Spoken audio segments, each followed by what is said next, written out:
안녕하십니까. 금빛 물결 김석수입니다. 자, 지난 시간에는 직접 민주주의 원리로 움직이는 유럽의 정당들에 대해서 알아보고 해적당에 대해서 알아봤죠. 자, 이 시간에는 지난번에 예고해드린 대로 스페인의 포데모스에 대해서 한번 알아보도록 하겠습니다. 자, 이 사람이 누구냐면은 이 당시에 몇 년 전이죠. 30대 중반, 35살에 그 스페인의 정치 스페인 대학의 그 정치학과 교수 어, 어, 교수인 훌리오 이글레시아스입니다. 이 친구가 중심이 돼가지고 이제 포데모스를 만들어내는데 그 내용에 대해서 한번 살펴보도록 하겠습니다. 스페인의 포데모스는 이념은 삼인주의하고 직접민주주의를 지향을 하고 있습니다. 창당은 2014년도에 일어났고 대표는 훌리오가 아니라 파블로네. 훌리오 이글레시아스는 가수죠. 제가 이야기 참 파블로 이글레시아스입니다. 마드리드 대학교 정치학과 교수인데 방송인이기도 합니다. 그러니까 이 친구가 그 민주주의 민주정치에 대해서 팟캐스트를 먼저 시작을 하다가 유명해지니까 그 다음에 방송계로 진출하고 방송에서 유명해지면서 이제 이런 이 친구가 중심이 돼가지고 포데모스를 만들게 됩니다. 이 포데모스 안에 전략가로는 이제 에레혼이라든지 모네데로 같은 경우 이런 그룹들이 좀 있죠. 당원은 2016년도 당시에 39만 명이고 플랫폼 기반으로 루미오라고 하는 게 있습니다. 루미오라고 하는 것은 뉴질랜드 친구들이 아마 만든 걸로 알고 있는데 이게 이제 전 시간에 이야기했던 해적당의 이제 리퀴드 피드백 시스템하고 비슷한 그런 온라인에서 직접 민주제를 할 수 있는 그런 온라인 시스템입니다. 루미오라고 한번 검색을 해 보십시오. 이거 공짜로 쓸 수가 있습니다. 루미오를 플랫폼을 기반으로 합니다. 그리고 이 당시 총선에 나가서 266석의 상원 중에서 23석을 얻었고 350석의 하원 중에서 뭐 62석을 얻고 그 다음에 유럽 의회나 유럽 연합에 속해 있으니까요. 스페인이 유럽 의회 54석 중에서 5석을 얻었고 뭐 이런 겁니다. 이 당시에 상당히 총선의 돌풍을 일으켰죠. 그래서 2015년도 총선 결과를 보면 20.7%를 얻어가지고 제3당의 위치를 만들게 됩니다. 뭐 그래프를 한번 쭉 보시면은 뭐 나와 있습니다만. 네.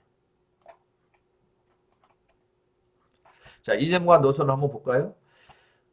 이념과 노선은 유명한 사람이죠. 21세기 자본론으로 알려져 있는 프랑스의 그 토마 피케티가 이제 경제 정책에 도움을 줍니다. 주요 정책으로는 이제 공교육, 공공의료 개선 또는 주거권 보장, 뭐 기본소득제 도입, 또 전략 경제 섹터 국유화. 전략 경제 섹터라고 하는 것은 우리말로 하면 이제 공공부문을 이야기하는 겁니다. 그 다음에 이걸 국유화하자는 거죠. 그러니까 이런 부분들이 지금 이제 민영화돼 있죠. 이 스페인에서. 그 다음에 국가 채무를 무효화하자. 이 국가 채무는 뭐냐면 유럽연합에서 스페인이 이제 빚을 지고 있는데 이것을 무효화하자라고 하는 것을 제협상 하자는 것을 이제 주요 정책으로 이제 세웠습니다. 행태는 독일 해적당처럼 이제 그 온라인 플랫폼 중심이 아니라 얘네들은 이제 뭐 루미오라고 하는 것을 쓰고 있기는 하지만 기본적으로 오프라인에서 시민총회 같은 것들, 당원총회 같은 것들을 하고 그걸 온라인으로 중계하는 그런 형태로 하고 있습니다.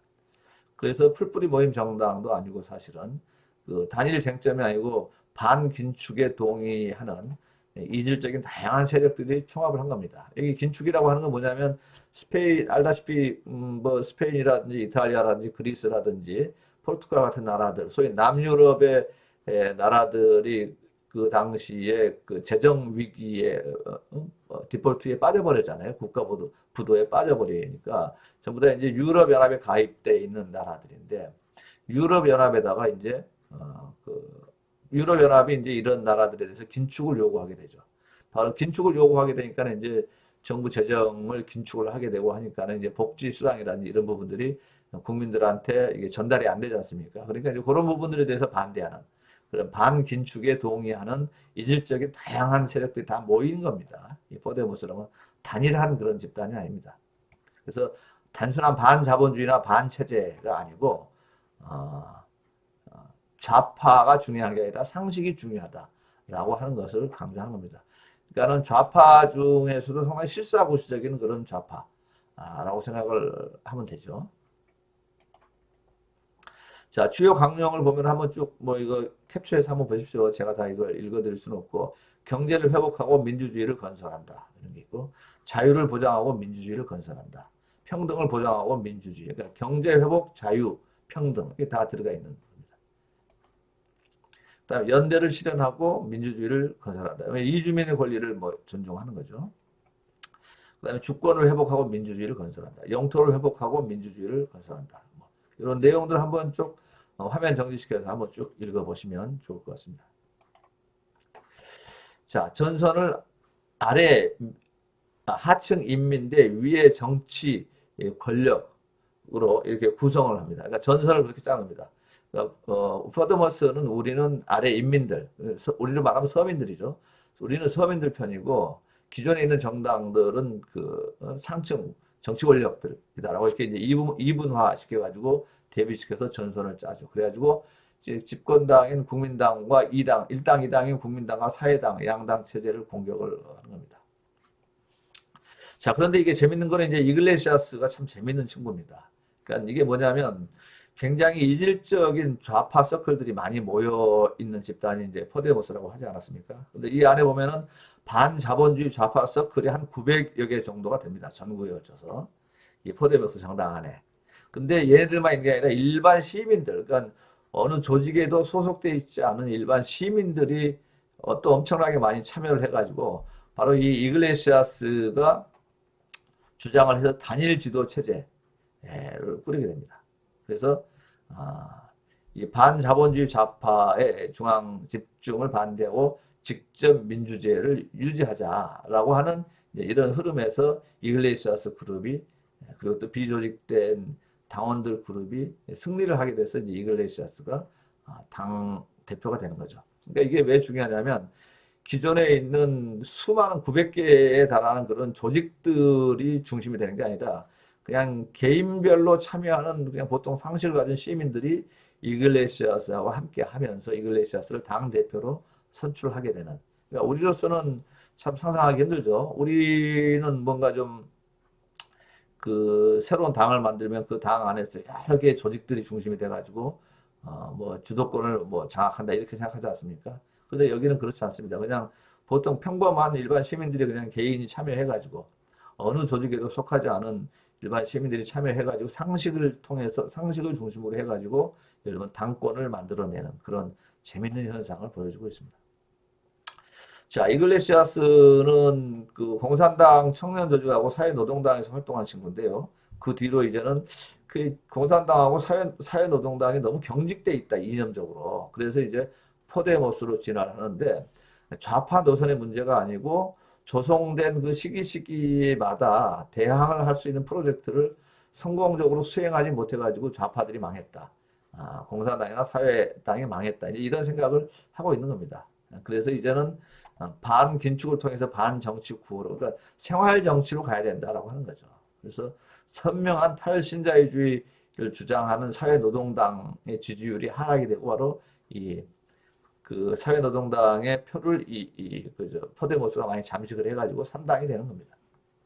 그러니까 한마디로 이야기하면 포데모스라고 하는 것은 스페인의 좌파 정당인데 기존의 낡은 좌파가 아니라 실용주의 또는 실사구시로 무장되어 있는 신진보 뭐 이런 개념으로 보면 좋을 것 같습니다. 정치적인 성공 전략은 이겁니다. 사회 변혁의 힘을 제도나 대중운동 중 어느 한 요소에 돌리지 않고 이 두 요소를 적절하게 결합을 합니다. 그래서 정치 체제 문제는 제도와 대중운동에 만나는 접점이라고 생각을 해가지고 향후에 경제적인 변혁이 일어날 수 있는 가능성의 조건으로 생각을 합니다. 좀 어렵죠.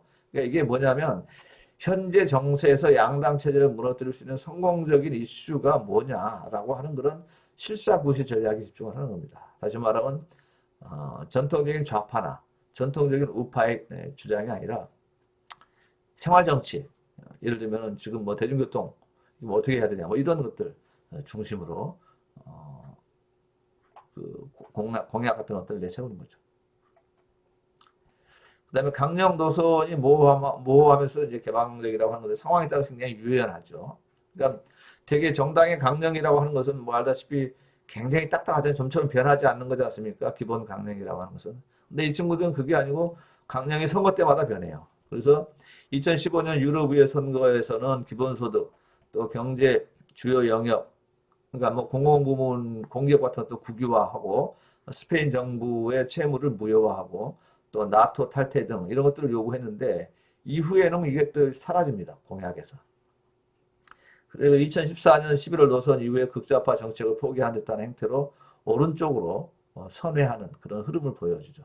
그래서 2015년 총선 공약은 그 볼리비아 혁명보다는 노르딕 삼인주의로 가자. 그러니까 과격하고 급격한 혁명보다는 점진적으로 개량되는 노르딕 삼인주의로 가자라고 하는 방식으로 총선 공약을 변경시킵니다. 반자본주의 목표는 확고하지만 경로하고 수단은 굉장히 유연하고 개방적이죠. 자, 또 이 친구가 누구냐면 치프라스라고 하는 친구인데 이제 또 그 그리스의 시리자도 역시 좌파 연합 정권입니다. 지금은 실각을 했는데 그 좌파 연합 시리자 정권을 대표했던 치프라스 총리입니다. 자, 이 이야기도 이제 그리스 이야기도 한번 해보겠습니다. 그리스 시리자는 이제 우리말로 번역하면 이제 급진 좌파 연합이라고 할 수 있는데 주류는 스탈린 노선의 공산당에서부터 거기서부터 빠져나온 좌파 운동하고 환경 운동가들, 그러니까 전통 좌파 플러스 생태주의, 여성주의가 결합한 그런 노선이라고 보면 되겠습니다. 그래서 80년대 중반에 여러 좌파 진보 정당 연합 체제에서 공산당 등의 이탈로 인해 가지고 재결성한 정당이다, 이렇게 보면 될 것 같고요. 2004년도 총선에서 범그리스 사회주의 운동하고 또 여러 삼인주의와 사회주의 그리고 급진주의 정당 단체들이 연합체를 구성을 해가지고 반신자유주의 반세계화를 내걸고 3.3% 득표를 해서 6석을 확보하게 되는데 바로 이때를 통해 가지고 일반 대중들에게 알려지기 시작합니다. 그리고 2012년도에 이제 조기 총선 때 정당 득표 16.78%를 득표해서 제2당으로 올라서고, 이 당시 이제 주요 공약을 보면은 유로화 폐기를 위한 국민 투표를 하자. 그다음에 그리스 재정 위기를 타개하기 위해서 유럽연합하고 체결했던 긴축안을 완전 폐기하자. 뭐 이런 공약을 내세웁니다. 그리고 2012년도 6월 17일 날 2차 총선 때 26.89%를 득표를 하게 됩니다. 계속 약진을 하는 거죠. 극소수 정당이었다가.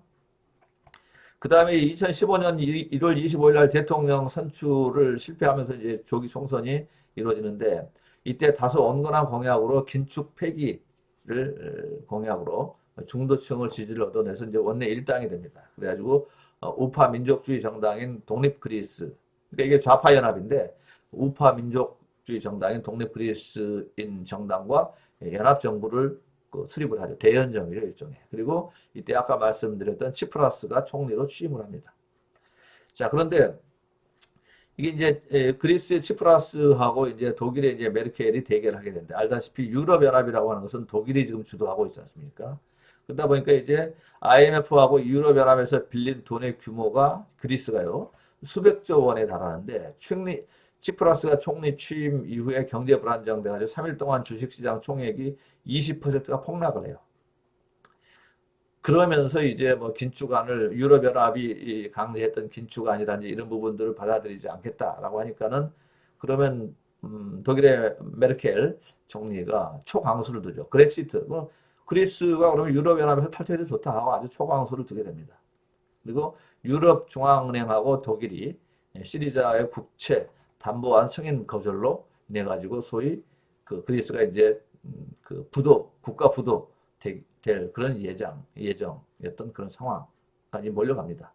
그런데 이제 결과적으로는 치프라스가 거짓말하게 되죠. 2015년도 6월 5일 날 예정된 만기 3억 700만 유로 상환에도 불구하고 배째라식으로 대응을 하는데 이때 이제 7월 5일 날 구제금융 국민투표로 자기 정권, 치프라스 정권의 진퇴를 결정하겠다라고 승부수를 던집니다. 그리고 7월 5일 날 국민투표에서 유럽의 구제금융이 부결되고 치프라스 총리가 승리를 해가지고 이제 정권이 연장이 되는데, 그러나 이제 동정 가치가 없는 뭐 공무원이라든지 기득권층 복지는 전혀 손대지 않고 또 상류층에 대해서도 뭐 긴축하지 않고, 그리고 또 시리자가 믿었던 중국이라든지 러시아가 또 뭐 큰 도움도 안 되고 뭐 이러면서 이제 시리자가 사면 초과 상태에서 국민투표 결과로 반대로 강력한 이제 긴축을 시행을 하게 되죠. 그러니까는 시리자가 집권할 때는 긴축을 하지 않겠다라고 해놓고 이제 어쩔 수 없이 긴축을 할 수밖에 없는 그런 상황으로 몰립니다. 그러나 9월 22일에 있었던 2차 총선에서 또 1등을 하게 되죠. 이 시리자 정권이. 그래서 다시 또 독립 그리스 정당을 연정을 하게 되는 이런 상황입니다. 재밌죠? 그러니까 제가 공약을 내걸고 유럽연합의 긴축안을 받아들이지 않겠다라고 해서 공약을 내걸고 정권을 잡았는데 그 이후로 또 긴축을 받아들이지 않을 수 없는 상황에 몰려서 또 긴축을 하게 됩니다. 그래서 그럼에도 불구하고 또 이 그리스 국민들은 또 어쩔 수 없이 이 치프라스 총리 체제를 인정을 하는 또 다시 재신임을 하는 그런 상황에까지 가게 된 거죠. 자, 그 다음에 요거는 이제 그 베페 그릴로 이탈리아 오성 운동이라고 하는 오성 운동 당 이름입니다. 정당 이름이 오성 운동인데 오성 5개의 별이라는 뜻이죠. 5개의 별 운동을 정당 운동을 시작한 이 베페 그릴로에 대해서 한번 알아보도록 하겠습니다. 이 베페 그릴로는 코미디언입니다. 코미디언. 그래서 코미디언이 이탈리아의 오성 운동을 어떻게 창당을 하고 그리고 나서 있었던 선거에서 로마 시장을 30대 중반의 여성으로 당선시키는지 뭐 이런 과정들은 다음 시간에 살펴보는 걸로 그렇게 하도록 하겠습니다.